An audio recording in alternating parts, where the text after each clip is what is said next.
আসসালামু আলাইকুম প্রিয় দর্শক। অন্য মঞ্চের আলাপচারিতায় আপনাদের সকলকে আমন্ত্রণ জানাচ্ছি। নমস্কার, আমি তরুণ ঘোষ। এখন এই যে আলী রিয়াজ, যিনি এই সমস্ত সবকিছু যিনি করলেন ব্যাপারটা, তাকে কিন্তু খুঁজে পাওয়া যাচ্ছে না। তিনি কোথায়, তাকে ফোনেও ধরা যাচ্ছে না, তাকে খুঁজেও পাওয়া যাচ্ছে না। তার কি হয়েছে সেটা এখনো পর্যন্ত জানা যাচ্ছে না। শপথকে কেন্দ্র করে ঝটাপটি অলরেডি লেগে গেছে। আমি শুরুতেই বলেছিলাম যে এই শপথ গ্রহণ অনুষ্ঠান নিয়ে একটা বড় গন্ডগোল লাগবে। কারণ এই যে দু রকমের শপথ যেটা হচ্ছে, একটা হচ্ছে যে নির্বাচিত সংসদদের শপথ গ্রহণ, আর একটা হচ্ছে ওই যে সংবিধান পরিষদ যেটা তৈরি করা হয়েছে আলী রিয়াজের নেতৃত্বে, যে ওটা হয়েছে সেটাকে নিয়ে গন্ডগোল লেগেছে। এখন বিএনপি বলছে যে আমরা ওই শপথটা, দ্বিতীয় শপথটা আমরা নেব না, এবং তারা শপথও নেয়নি। আজকে সকালবেলা চিফ ইলেকশন কমিশনার, তার নেতৃত্বে শপথ গ্রহণ অনুষ্ঠানটি হয়। এখন এই যে শপথ, যেটা সংবিধান অনুযায়ী যে শপথ নেওয়া, সেটা নিয়ে আবার জামাতের মধ্যে দুটো ভাগ ছিল। এনসিপি তো আলাদা, এনসিপি চাইছিল আমরা ওই সংবিধান অনুযায়ী আমরা শপথ নিয়ে নেব, দ্বিতীয় শপথটা আমরা পরে নেবো, ওখানে যখন গন্ডগোল মিটবে, এই সমস্যার সমাধান হবে, তখন আমরা নেব। আর জামাতের মধ্যে দুটো ভাগ ছিল। কেউ বলেছিল আমরা শপথ গ্রহণ অনুষ্ঠান আমরা শপথ নেব ওই প্রথম সংবিধান মেনে, দ্বিতীয় শপথটা না হলে আমরা প্রথম শপথটা নেব না। পরবর্তীকালে নিজেদের মধ্যে আলোচনা করে দু দলের মধ্যে যে গন্ডগোলটা লেগেছিল জামাতের মধ্যে, তারা বলে যে ঠিক আছে, সংবিধান অনুযায়ী যে শপথটা হচ্ছে সেই শপথটা আমরা নিচ্ছি, এবং আমরা ওই দ্বিতীয় শপথটাও নিয়ে রেখে দেবো। এরকম একটা কিছু হয়েছে। মানে বিএনপি সংবিধান অনুযায়ী শপথটা নিয়েছে, বাকি কোনো শপথ টপথ বিএনপি নেয়নি, এবং বিএনপি বলেছে আমরা জীবনে ওই শপথ নেব না। ফলে ও শপথের ল্যাটা চুকে গেছে। কারণ যারা নির্বাচিত সরকার, যারা ভূমিধস ভোটে, ল্যান্ডস্লাইড ভোটে যারা জিতেছে, তাদের সঙ্গে কে এলো কে না এলো তাতে বিএনপির কেউ যায় আসে না। একটা কথা উঠেছিল যে ভারত বিরোধী কিছু লোক আছে যাদেরকে বিএনপি নাকি নিচ্ছে, এরম বলে একটা কথা উঠেছিল। কিন্তু মির্জা ফখরুল আজকে পরিষ্কার করে দিয়েছে সেরকম কোনো ঘটনা নেই। বিশেষ করে বাবরের এর মধ্যে ঢোকা, এর মধ্যে অনেকেই ঢোকার চেষ্টা করেছিল। আসিফ নজরুল, তিনিও ঢোকার চেষ্টা করেছিলেন। আমাদের এই প্রেসিডেন্ট হওয়ার চেষ্টা করেছিলেন আমাদের যিনি মোহাম্মদ ইউনুস, তিনিও হচ্ছেন না। ফলে একটা লেজে গোবরে অবস্থা। বহুদিন আগে দর্শক আমি একটা রিপোর্ট করেছিলাম যে জামাত, বিএনপি, এনসিপি কে নিয়ে ইউনুস যমুনায় একটা বৈঠক করেছিলেন। সেই বৈঠকে কিন্তু এইটা নিয়ে গন্ডগোল লেগেছিল এবং বোতল ছোড়াছুড়ি পর্যন্ত হয়েছিল। আমি এটা করেছিলাম, ভিডিওটা করেছিলাম, এবং আমি সেখানে বলেছিলাম এটা কিন্তু এখানেই শেষ নয়, এটা কিন্তু বহু দূর এগোবে। এবার দেখুন বহু দূর এগোলো কিনা। এখন এই শপথ গ্রহণ অনুষ্ঠান নিয়ে কিন্তু ব্যাপক একটা গন্ডগোল ভবিষ্যতের জন্য তোলা রইল। এটা কিন্তু ভবিষ্যতের জন্য তোলা রইল, আপাতত ধামাচাপা রইল, কিন্তু ভবিষ্যতে এই যে দিকে দিকে আগুনটা, এটা কিন্তু বাড়বে, এবং এই নিয়ে কিন্তু প্রচুর গন্ডগোলের সূত্রপাত হবে। মির্জা ফখরুল আবার আজকে একটা সাক্ষাৎকারে বলেছেন যে শেখ হাসিনাকে নিয়ে ভারতের সঙ্গে এমন কোনো সম্পর্ক গড়ে তোলা হবে না যাতে সম্পর্কের অবনতি হিসেবে দেখা হয়। অর্থাৎ শেখ হাসিনা ইস্যুতে বিএনপি কিছুটা পিছু হটল। শেখ হাসিনা ইস্যুতে বিএনপি কিছুটা পিছু হটল, কারণ তারেক রহমানের সঙ্গে ভারতে যে সমস্ত চুক্তি হয়েছিল সেই চুক্তি অনুযায়ী বিএনপি ওই পথে হাঁটবে না। এবার আমি একটা লিস্ট পড়ে শোনাচ্ছি, যারা সম্ভাব্য মন্ত্রী হতে পারেন সেরকম একটা লিস্ট আমি পড়ে শোনাচ্ছি। এটা এখনো পর্যন্ত কে কি দপ্তর পাবেন এটা কিন্তু এখনো সঠিক নয়, কিন্তু যেটা আমার কাছে এসছে সেটা আমি পড়ে শোনাচ্ছি। প্রেসিডেন্ট হচ্ছেন, মানে প্রস্তাবিত, এটা কিন্তু প্রস্তাবিত। প্রেসিডেন্ট হচ্ছেন doctor Khandakar Musharraf. Speaker of parliament advocate Zahirul Abedin অথবা Nitai Roychowdhury. Prime minister and minister of defence Tarique Rahman. Minister of local government and rural development Mirza Fakhrul. Minister of home affairs Shahiduddin Ahmed. State minister Shahiduddin Chowdhury Annie. Minister of foreign affairs Amir Khasru. State minister Humayun Kabir. Minister of finance doctor Reza Kibria. Minister of education Enam Ahsanul Haque Milon. State minister Saeed Al Noman. Minister of law, justice and parliamentary affairs Mohammad Asaduzzaman. Minister of information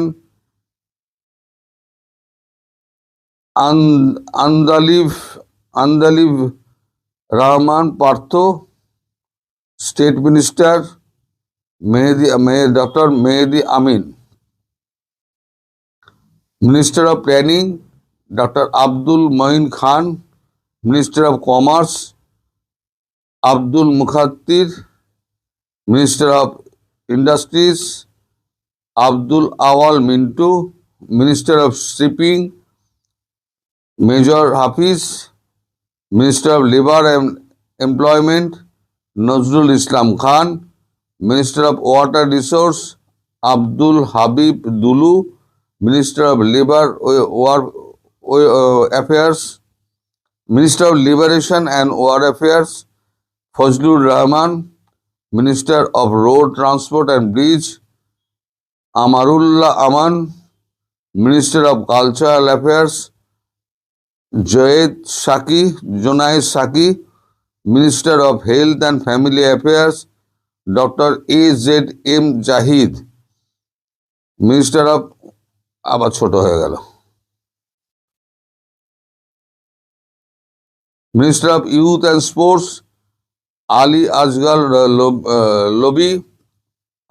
লোবি। Minister of religious affairs Shamim Kaiser Lincoln.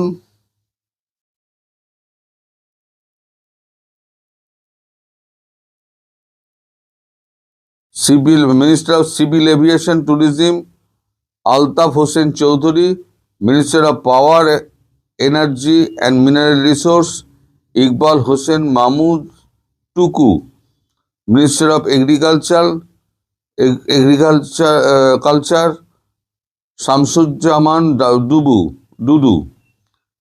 Minister of housing and public works Mirza Abbas. Minister of post and telegram Nurul Haque Noor.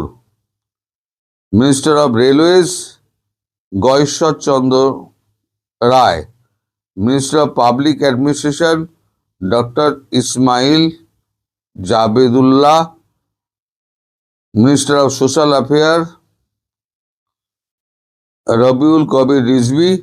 Minister of Chittagong hill track affairs Dipen Dewan. এইটা হলো আপাতত একটা list. এই লিস্টের কিন্তু পরিবর্তন হতে পারে। এখন ফাইনালি কে কে এখানে মন্ত্রী হবেন, প্রধানমন্ত্রী তো হচ্ছেন আমাদের তারেক রহমান।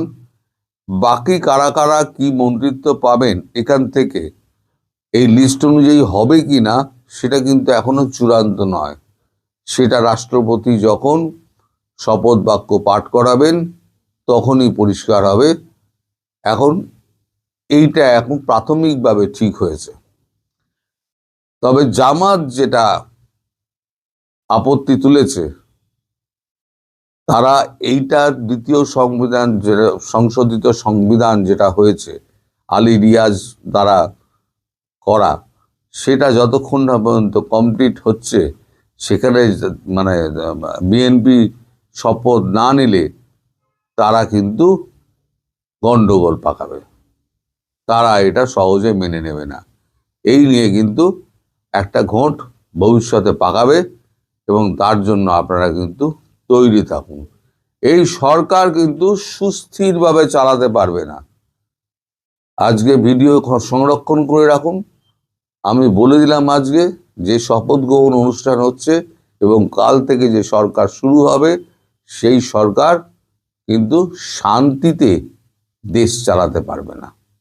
এর মধ্যে অশান্তি লেগেই থাকবে, ঝটাপটি লেগেই থাকবে এবং সেটা কতদিন চলে সেটাই দেখার।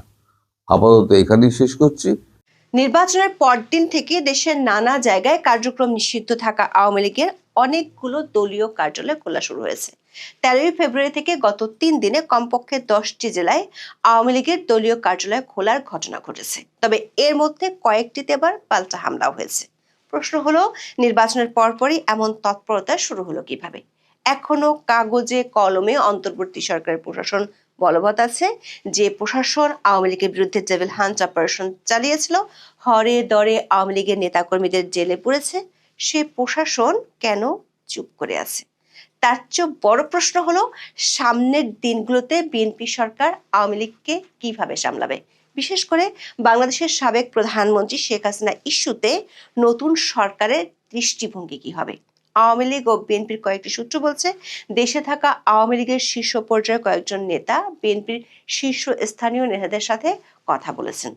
সেসব আলোচনায় কোন প্রক্রিয়ায় আওয়ামী লীগের কার্যক্রম চালু করা যেতে পারে তা নিয়ে আলোচনা হয়েছে বলে দল দুটির দুজন শীর্ষ নেতা নিশ্চিত করেছেন। জানা গেছে, কমনওয়েলথ, ইউরোপীয় ইউনিয়ন সহ বেশ কয়েকটি আন্তর্জাতিক সংস্থার পক্ষ থেকেও সকল দলের রাজনৈতিক কার্যক্রম অবাধে চালাতে দেওয়ার সুপারিশ করা হয়েছে তারেক রহমানের কাছে। মার্চে বাংলাদেশে আসতে পারেন যুক্তরাষ্ট্রের দক্ষিণ ও মধ্য এশীয় বিষয়ক সহকারী পররাষ্ট্রমন্ত্রী পল কাপুর। তার আগেই আওয়ামী লীগের কার্যক্রমের উপর নিষেধাজ্ঞার বিষয়ে নতুন সরকারকে সিদ্ধান্ত নিতে হবে।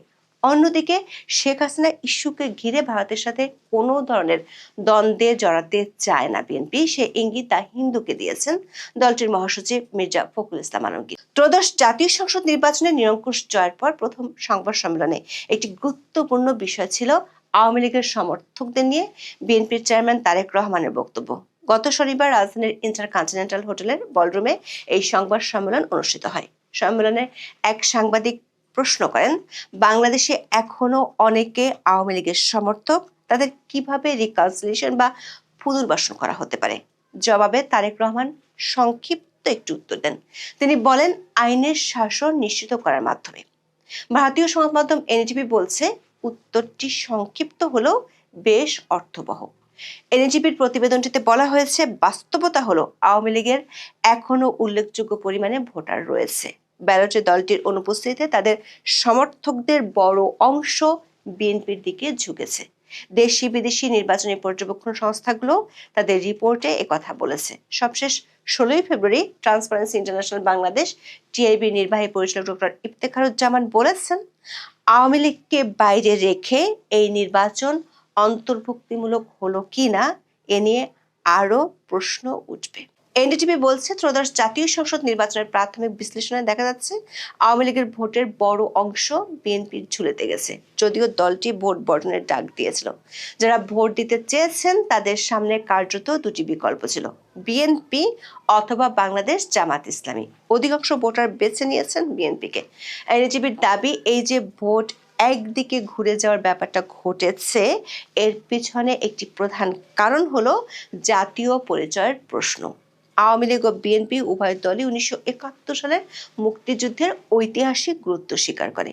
বিপরীতে জামাত ইসলামী মুক্তিযুদ্ধের সময় পাকিস্তানের পক্ষে অবস্থান নিয়েছিল এবং স্বাধীনতার পরও তাদের অবস্থান নিয়ে বিতর্ক রয়ে গেছে। ফলে রাষ্ট্রের ধর্মনিরপেক্ষ ও জাতীয়তাবাদী ভিত্তিকে অগ্রাধিকার দেওয়া ভোটারদের একাংশের কাছে দলটি সন্দেহের চোখে দেখা হয়। এনডিটিভি বলছে সংখ্যালঘু ভোটারদের মধ্যেও বিএনপি উল্লেখযোগ্য অগ্রগতি অর্জন করেছে, যারা ঐতিহাসিকভাবে আওয়ামী লীগের সমর্থক বলে পরিচিত। এছাড়া আওয়ামী লীগের কার্যক্রম নিষিদ্ধ করা নিয়ে একটি ষড়যন্ত্র তত্ত্ব বিএনপির পক্ষে কাজ করেছে বলে ধারণা করা হচ্ছে। 2024 সালের আন্দোলনকে অনেকে স্বতঃস্ফূর্ত মনে করলেও পরবর্তী সময় আওয়ামী লীগের কার্যক্রম নিষিদ্ধ করার সিদ্ধান্তকে অনেকেই ডিপ স্টেটের প্রভাব হিসেবে দেখছেন।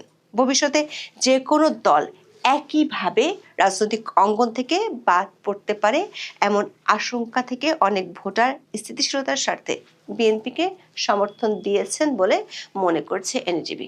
ভারতীয় এই সংবাদ মাধ্যম বলছে, আওয়ামী লীগের ভোটার অধ্যুষিত এলাকাগুলোতে কৌশলগত প্রচার, ভাসমান ভোটারদের লক্ষ্য করে পরিকল্পিত যোগাযোগ, কোনো কিছুই ভাগ্যের উপর ছেড়ে দেয়নি বিএনপি। সুইং ভোটার ও আওয়ামী লীগ সমর্থকদের নিজেদের পক্ষে টানতে সর্বোচ্চ প্রচেষ্টা চালানো হয়, যাতে জামাতের বদলে বিএনপি হয়ে ওঠে তাদের পছন্দ। এখন সরকার গঠনের পর সত্যিকার আইনের শাসন জারি করাটাই বিএনপি ও তারেক রহমানের জন্য চ্যালেঞ্জ হয়ে উঠতে পারে। এনডিটিভির বিশ্লেষণে বলা হয়েছে, বাংলাদেশের নতুন সরকারকে এখন সূক্ষ্ম ভারসাম্য রক্ষা করতে হবে। একদিকে আওয়ামী লীগের বিরুদ্ধে এনসিপি সহ একটি গ্রুপের বিরোধিতা, অন্যদিকে শেখ হাসিনার পতনের পর যে নির্বিচারে রাজনৈতিক হামলা করার প্রবণতা দেখা গিয়েছিল, সেই চক্রে না জড়ানো। এ দুয়ের মধ্যে সমন্বয় হবে বড় চ্যালেঞ্জ। ভুয়া ও হয়রানিমূলক মামলা বাতিলের পাশাপাশি সহিংসতায় প্রকৃত দায়ীদের বিচারের আওতায় আনা নিশ্চিত করাও জরুরি হবে। দর্শক, গত 18 মাস ধরে পালিয়ে থাকা আওয়ামী লীগের নেতা কর্মীরা অনেক এলাকাতেই নির্বাচনের পরদিন থেকেই দলীয় কার্যালয় খোলা শুরু করেছেন। শুরুটা হয় পঞ্চগড় জেলায়। 13 ফেব্রুয়ারি কার্যক্রম নিষিদ্ধ থাকা আওয়ামী লীগের একটি দলীয় কার্যালয়ের তালা খুলে দেন পঞ্চগড় সদর উপজেলা বিএনপি সভাপতি আবু দাউদ প্রধান। উপজেলার চাকলাহাট বাজারে এই ঘটনা ঘটে। ওই ঘটনার একটি ভিডিও সামাজিক যোগাযোগ মাধ্যমে ফেসবুকে ছড়িয়ে পড়ে। নির্বাচনের 2 দিন পর ঢাকার গুলিস্তানে আওয়ামী লীগের কেন্দ্রীয় কার্যালয়ের সামনে জাতীয় পতাকা উড়িয়েছে একটি দল। তারা বঙ্গবন্ধু শেখ মুজিবুর রহমানের প্রতি সালাম জানান। শনিবার দুপুরের পর 7-8 জনের একটি দল আওয়ামী লীগের কার্যালয়ের সামনে আসে, যে ভবনে বছর 3 ধরে ঝুলতে দেখা গেছে আন্তর্জাতিক ফ্যাসিজম ও গণহত্যা গবেষণা ইনস্টিটিউট লেখা একটি ব্যানার। 15 ফেব্রুয়ারি খুলনায় দলীয় কার্যালয়ে আওয়ামী লীগের স্থানীয় নেতাকর্মীরা জাতীয় পতাকা উত্তোলন করেন। একই সঙ্গে বঙ্গবন্ধু শেখ মুজিবুর রহমান এবং শেখ হাসিনার ছবি টাঙিয়ে পুষ্পমাল্য পরান নেতাকর্মীরা। এই সময় জয় বাংলা, জয় বঙ্গবন্ধু স্লোগান দেন তারা। খবর পেয়ে সন্ধ্যায় রেড জুলাই নামে একটি সংগঠনের লোকজন এসে তা ভাঙচুর অপসারণ করে। পুলিশ ও স্থানীয় সূত্রে জানা গেছে, 2024 সালের 4 আগস্ট জুলাই আন্দোলনের সময় জেলা আওয়ামী লীগের এই কার্যালয়ে অগ্নিসংযোগ করা হয়েছিল। এরপর থেকে কার্যালয়টি অব্যবহৃত অবস্থায় পড়েছিল। একই দিনে দিনাজপুর জেলা আওয়ামী লীগের অফিস খুলেছে। সকাল 10টার দিকে শহরের বিভিন্ন স্থান থেকে প্রায় 40-50 জন দিনাজপুর জেলা আওয়ামী লীগ ও স্বেচ্ছাসেবক লীগের নেতাকর্মী কার্যালয়ে এসে অবস্থান নেন। এই সময় তারা জয় বাংলা, জয় বঙ্গবন্ধু স্লোগান দিতে দিতে ভগ্নপ্রায় অফিসে ঢোকেন। সেখানে ঘণ্টাখানেক অবস্থান করার পর তারা চলে যান। ঠাকুরগাঁও পীরগঞ্জে উপজেলা আওয়ামী লীগের দলীয় কার্যালয়ে জাতীয় ও দলীয় পতাকা উত্তোলনের মধ্য দিয়ে দলের কার্যক্রমের উদ্বোধন করা হয়। দীর্ঘ 18 মাস পর পটুয়াখালীর 10মিনা উপজেলায় আওয়ামী লীগের দলীয় কার্যালয় খোলা হয়েছে 16 ফেব্রুয়ারি। সোমবার সকাল 7টার দিকে উপজেলার নলখোলা বাজারে বন্ধ থাকা কার্যালয়টির তালা খোলেন উপজেলা বাংলাদেশ যুবলীগ ও নিষিদ্ধ ঘোষিত ছাত্রলীগের নেতারা।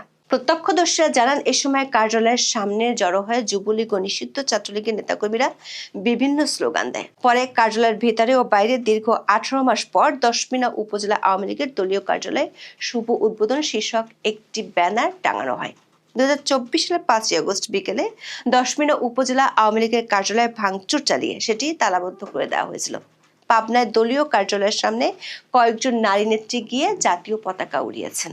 চট্টগ্রাম নগরীর নিউ মার্কেট মোড় সংলগ্ন দোস্ত বিল্ডিং এর উত্তর জেলা আওয়ামী লীগের কার্যালয়ে দলের সাইনবোর্ড টাঙিয়েছেন নেতাকর্মীরা। 16 ফেব্রুয়ারি বিকেলে ওই কার্যালয়ে গিয়ে সাইনবোর্ড লাগান উত্তর জেলা ছাত্রলীগের সাবেক যুগ্ম সম্পাদক শওকতুল আনাম এবং সাবেক কেন্দ্রীয় ছাত্রলীগ নেতা কাজী সুরুজ। এ সময় তাদের সঙ্গে আরো কয়েক নেতাকর্মী ভবনটিতে অবস্থান করেছিলেন। এতদিন চট্টগ্রাম মহানগর আওয়ামী লীগের ওই অফিসটি দখল করে রেখেছিল জাতীয় নাগরিক পার্টি বা এনসিপি। সোমবার বিকেলে সামাজিক যোগাযোগ মাধ্যমে ছড়িয়ে পড়া ভিডিওতে দেখা যায় দুজন ব্যক্তি জয় বাংলা স্লোগান দিয়ে চট্টগ্রাম উত্তর জেলা আওয়ামী লীগ লেখা স্টিকার কার্যালয়ের দরজার উপর লাগিয়ে দিচ্ছেন। গত বছর 21শে অক্টোবর ওই ভবনের 4র্থ তলায় উত্তর জেলা আওয়ামী লীগের কার্যালয় ভাঙচুর করে তালা ঝুলিয়ে দিয়েছিল একদল যুবক। সামাজিক যোগাযোগ মাধ্যমে ছড়িয়ে পড়া ওই দিনের ভিডিওতে দেখা যায় একদল যুবক কার্যালয়টির বাইরে বঙ্গবন্ধু শেখ মুজিবুর রহমানের ছবি ভাঙচুর করছে। গত রোববার নগরের লালদিঘির পারে সড়কের পাশের দেয়ালে স্থাপিত বঙ্গবন্ধুর প্রতিকৃতি মুরাল ধুয়ে মুছে পরিষ্কার করেন ছাত্রলীগের নেতাকর্মীরা। দৈনিক প্রথম আলোর খবরে বলা হয়েছে, বরগুনার বেতাগী উপজেলার আওয়ামী লীগের দলীয় কার্যালয়ে তালা ভেঙে নিয়ন্ত্রণ নিয়েছে ছাত্রলীগের স্থানীয় নেতাকর্মীরা। সোমবার বেলা 3টার দিকে বেতাগী পৌর মার্কেট এলাকায় অবস্থিত উপজেলা আওয়ামী লীগের কার্যালয়ে ছাত্রলীগের নেতারা ঢুকেন। এ সময় তারা কার্যালয়ের ভিতরে বঙ্গবন্ধু শেখ মুজিবুর রহমান ও শেখ হাসিনার ছবি টাঙান। এরপর দলীয় কার্যালয়ে সাইনবোর্ড টাঙানো হয়। এই ঘটনার একটি ভিডিও সামাজিক যোগাযোগ মাধ্যমে ছড়িয়ে পড়েছে। প্রথম আলোর খবরে বলা হয়েছে, 2024 সালের 5ই আগস্ট শেখ হাসিনার পতনের পর বেতাগী আওয়ামী লীগের দলীয় কার্যালয় ভাঙচুর করে তালাবদ্ধ করা হয়। এরপর থেকে আওয়ামী লীগের নেতা কর্মীরা আত্মগোপনে ছিলেন। ত্রয়োদশ জাতীয় সংসদ নির্বাচনের পর এসব নেতা কর্মীদের অনেকেই আবার সরব হয়েছেন। বগুড়ায় দলীয় কার্যালয়ে পতাকা টাঙানো হয়েছে। সূত্রগুলো বলছে, নির্বাচনের আগে থেকে বিএনপির শীর্ষ নেতাদের একটি অংশের সাথে আওয়ামী লীগের শীর্ষ নেতাদের যোগাযোগ ছিল। নির্বাচনের পর সেটি আরও বেড়েছে। ইতিমধ্যে দল দুটির শীর্ষ পর্যায়ে আওয়ামী লীগের নিষেধাজ্ঞার বিষয়ে আলাপ হয়েছে। বিশেষ করে নির্বাচনের পর যাতে আওয়ামী লীগের নেতাকর্মীদের উপর নির্যাতন করা না হয় বিষয়টি নিয়ে আলোচনা হয়েছে। বিএনপির হাইকমান্ড থেকে বিষয়টি নিয়ে স্থানীয় পর্যায়েও নির্দেশ দেওয়া হয়েছে। নাটোরের সিংড়া উপজেলার ছাতারদিঘি ইউনিয়নের সাবেক চেয়ারম্যান ও ইউনিয়ন আওয়ামী লীগের সহসভাপতি আলতাফ হোসেন আকন্দকে মারধরের ঘটনায় শামীম হোসেন নামের এক যুবদল নেতাকে দল থেকে বহিষ্কার করেছে যুবদলের কেন্দ্রীয় কমিটি। অন্যদিকে নির্বাচন পর্যবেক্ষণ করতে আসা কমনওয়েলথ ও ইউরোপীয় ইউনিয়ন তাদের প্রতিবেদনে আওয়ামী লীগ সহ সকল দল যাতে রাজনৈতিক কর্মকাণ্ড চালাতে পারে সে সুপারিশ করেছে। আবার বাংলাদেশের নতুন সরকারের সাথে দ্বিপাক্ষিক সম্পর্ক নিয়ে আলোচনার জন্য মার্চের প্রথম সপ্তাহে ঢাকা আসতে পারেন দক্ষিণ ও মধ্য এশিয়া বিষয়ক সহকারী মার্কিন পররাষ্ট্রমন্ত্রী পল কাপুর। তিনি 6 থেকে 9 মার্চ ঢাকায় সফর করার কথা রয়েছে। পল কাপুর ঢাকায় আসার আগেই আওয়ামী লীগের নিষেধাজ্ঞার বিষয়ে করণীয় ঠিক করার ব্যাপারে এক ধরনের চাপ আছে নতুন সরকারের উপর। নির্বাচনের আগে এ বিষয়ে মার্কিন রাষ্ট্রদূত ব্রেন ক্রিস্টেনসেন বিএনপির শীর্ষ নেতাদের সাথে কথা বলেছিলেন। সূত্রগুলো বলছে, আওয়ামী লীগের নিষেধাজ্ঞা ছাড়া আরেকটি বিষয়ে নতুন সরকারকে সিদ্ধান্ত নিতে হবে। সেটি হলো বাংলাদেশের সাবেক প্রধানমন্ত্রী শেখ হাসিনা ইস্যু। সূত্রগুলো বলছে, ভারত ও শেখ হাসিনা ইস্যুতে বিএনপি সরকার অন্তর্বর্তী সরকারের পথে হাঁটবে না সে ইঙ্গিত ইতিমধ্যে দ্য হিন্দুকে দিয়েছেন বিএনপি মহাসচিব মির্জা ফখরুল ইসলাম আলমগীর। 16 ফেব্রুয়ারি ভারতীয় এই গণমাধ্যমে প্রকাশিত সাক্ষাৎকারে তিনি বলেছেন, ভারতের সঙ্গে বাংলাদেশ যুদ্ধ করতে পারবে না। যারা যুদ্ধের কথা বলেন তারা পাগলের মতো কথা বলেন। ভারতের সঙ্গে বাংলাদেশের সম্পর্ক কোনো একক বিষয়ে আটকে থাকবে না এবং শেখ হাসিনার ভারতের অবস্থান দ্বিপাক্ষিক সম্পর্ক এগিয়ে নেওয়ার ক্ষেত্রে বাধা হবে না বলে মনে করছেন বিএনপি মহাসচিব। ভারতীয় সংবাদ মাধ্যম দ্য হিন্দুকে দেওয়া এই সাক্ষাৎকারে তিনি বলেছেন, শেখ হাসিনাকে বাংলাদেশে না পাঠালেও তা বাণিজ্য সম্পর্ক সহ বৃহত্তর সম্পর্ক গড়ে তোলার ক্ষেত্রে কোনো প্রতিবন্ধকতা হবে না। নতুন সরকার আরো ভালো সম্পর্ক গড়তে চায়। মির্জা ফখরুল মনে করিয়ে দেন, 1975 সালের আগস্টে বঙ্গবন্ধু শেখ মুজিবুর রহমান সপরিবারে নিহত হওয়ার পর তার 2 মেয়ে শেখ হাসিনা ও শেখ রেহানা যখন ভারতে অবস্থান করছিলেন সেই সময় ভারত সফর করেছিলেন বিএনপির প্রতিষ্ঠাতা প্রয়াত রাষ্ট্রপতি জিয়াউর রহমান। ভারতের তখনকার প্রধানমন্ত্রী মোরারজি দেশাই ঢাকায় এসেছিলেন। তিনি বলেন 1980 সালের জানুয়ারিতে জিয়াউর রহমান দিল্লি সফর করে ইন্দিরা গান্ধীর সঙ্গে সাক্ষাৎ করেছিলেন। সূত্রগুলো বলছে বাংলাদেশের নতুন সরকার শেখ হাসিনার ইস্যুটিকে একপাশে সরিয়ে রেখে আপাতত এই বছরের মধ্যে গঙ্গা পানি চুক্তি নবায়নের বিষয়টি সামনে আনতে চায়, পাশাপাশি সীমান্ত সমস্যা ও বাণিজ্য প্রতিবন্ধকতাগুলো দূর করে ফেলতে চায়। তবে সরকারকে আওয়ামী লীগ ইস্যুতে তাড়াতাড়ি একটি সিদ্ধান্ত যে নিতে হবে সেটি বোঝাই যাচ্ছে। এখন এ পর্যন্ত, সবাই ভালো থাকুন, সুস্থ থাকুন। অতি সুন্দরী না পায় বর, অতি ঘরণের না হয়ে ঘর, আর অতি কথাবাজ, অতি চালাক, অতিরিক্ত কি বলা হয় যে চাটুকার, এদের আসলে কখনো ভালো পরিণতি হয় না। কথা বলছি সার্জিস আলমকে নিয়ে। আমি আগেই বলছি এই ছেলেটা পাশ করবে না। জামাতের এত শক্ত সাপোর্ট থাকার পরেও পঞ্চগড়ে ফেল করেছে সার্জিস আলম, জনগণ তাকে প্রত্যাখ্যান করেছে। এখন যখন নির্বাচনের রেজাল্ট আসলো, পঞ্চগড় 1 আসনে যিনি বিএনপির প্রার্থী ছিলেন তিনি বিজয়ী হয়েছেন। তো এর পরপরই সার্জিস আলম একটা পোস্ট দিয়েছিল তাকে শুভেচ্ছা এবং অভিনন্দন জানাইয়া। 24 থেকে 48 ঘন্টা পার হইতে না হইতে সার্জিস আলম এখন নতুন এক ধান্দা তিনি জনগণের সামনে নিয়ে আসছেন, বাট জনগণ তাকে ওয়াকথুইং বলছে। কারণটা কি দেখেন, জাতীয় সংসদ নির্বাচন ঘিরে পঞ্চগড় 1 আসনের ফলাফল নিয়ে একটা বিতর্ক সৃষ্টি করতে চাচ্ছে সার্জিস আলম। তার মন্তব্য হচ্ছে ফেসবুকে তিনি পুনরায় ভোট গ্রহণের দাবি জানিয়েছেন। তার এই বক্তব্যের পর স্থানীয় জনগণ এবং বিএনপির নেতাকর্মীদের মধ্যে নিন্দা এবং ক্ষোভের ঝড় উঠেছে। বেসরকারি ফল অনুযায়ী বিএনপি প্রার্থী ব্যারিস্টার মোহাম্মদ নওশাদ জমিরের থেকে 8,120 ভোটের ব্যবধানে পরাজিত হয়েছে সার্জিস আলম। যখন ফলাফল ঘোষণা হয়েছিল, জেলা রিটার্নিং অফিসারের কার্যালয়ে বিএনপি প্রার্থী নওশাদ জমিরের পাশেই বসা ছিল সার্জিস আলম। তো রেজাল্ট তো তার সামনেই ঘোষণা হলো, 2টা প্রার্থী এখানে ছিল। ফলাফল ঘোষণার পর বিএনপির প্রার্থীকে তিনি অভিনন্দন জানান যে ভাই কংগ্রেচুলেশন, আপনি জিতছেন। তার এই বার্তাকে তখন উপস্থিত এবং এলাকাবাসী যারা ছিল, অন্য দলের নেতাকর্মীরা ছিল বা দেশের জনগণ যারা সার্জিসের ফলোয়ার আছে, সবাই মনে করলো যে এটা রাজনীতিতে নতুন ধারা শুরু হয়েছে এবং অভিনব প্রশংসিত হয়েছিল। অর্থাৎ যেখানে নর্মালি আমরা কারচুপির অভিযোগ করছিলাম বিভিন্ন জায়গায়, সেখানে সার্জিস যখন তাকে প্রশংসা করলেন যে ভাই কংগ্রেচুলেশন, পজিটিভলি ছিল। কিন্তু আপনার কয়েক ঘন্টা পরেই সোশ্যাল মিডিয়ায় আপনার নির্বাচনী প্রক্রিয়া নিয়ে ফের প্রশ্ন তুলেছে সার্জিস আলম। তার পোস্টে তিনি বলছেন জনগণের রায় তিনি সম্মান করেন, কিন্তু কয়েকটি কেন্দ্রে অনিয়ম এবং ফল পরিবর্তনের আশঙ্কা রয়েছে বলে এটা তার ধারণা, এমনকি তার কাছে অভিযোগ এসেছে। আর এ সকল অভিযোগ যাচাই না হলে নির্বাচনের গ্রহণযোগ্যতা নিয়ে প্রশ্ন থেকেই যাবে। তাই স্বচ্ছতা নিশ্চিত করতে সব কেন্দ্রের ভোট পূর্ণাঙ্গভাবে পুনরায় গণনার দাবি জানিয়েছেন। তো আচ্ছা, এরপরে আপনার সার্জিস আলম যখন প্রথম পোস্টটা দিয়েছিলেন সেখানে কি ছিল, আমরা একসঙ্গে প্রতিদ্বন্দ্বিতা করেছি, ব্যারিস্টার নওশাদ জমির ভাইকে শুভেচ্ছা জানাতে এসেছি, জনগণ যদি এক ভোটেও এগিয়ে রাখে সেই রায়কে সম্মান করা আমাদের রাজনৈতিক শিষ্টাচারের অংশ। প্রতিদ্বন্দ্বীকে সম্মান দেখানো এবং তার খুশির মুহূর্তে পাশে থাকা আমাদের দায়িত্ব। তবে পরবর্তী সময় যে পল্টিবাজি একটা স্ট্যাটাস দিল, মানুষের কাছে হাসির পাত্র হয়ে গেল মুহূর্তের মধ্যে সার্জিস আলম। মানে সার্জিস ফেল করবে এটা অনেকেই মনে করছেন যে না, বাট আমি প্রথম থেকে বলছি যে সার্জিসের যে রাজনৈতিক বৈশিষ্ট্য বা যেই কান্না আমার বঙ্গবন্ধু লোল টোল ফলাই দিছে, তো সেই সার্জিস যখন আবার সেই বঙ্গবন্ধুকে নিয়েই অনেক মন্তব্য করছে, জাতির মধ্যে একটা অংশ এরে ভাই আসলে টাউট মনে করছে যে দেখো এরা তো আসলে সুযোগ সন্ধানী, তাই না? সেই জায়গায় কিন্তু সার্জিসরে জনগণ ভোট দেয় নাই, এটাই হচ্ছে বাস্তবতা। তো এই ধরনের হাস্যকর মন্তব্য না করে আপনি রাজনীতি করেন, ফলাফলকে মেনে নেন, বিতর্ক সৃষ্টি করে আর সরকারটারে ডিস্টার্ব করেন না, বিক্ষোভ টিক্ষোভের চিন্তা বাদ দেন, দেশকে আগায় নেন।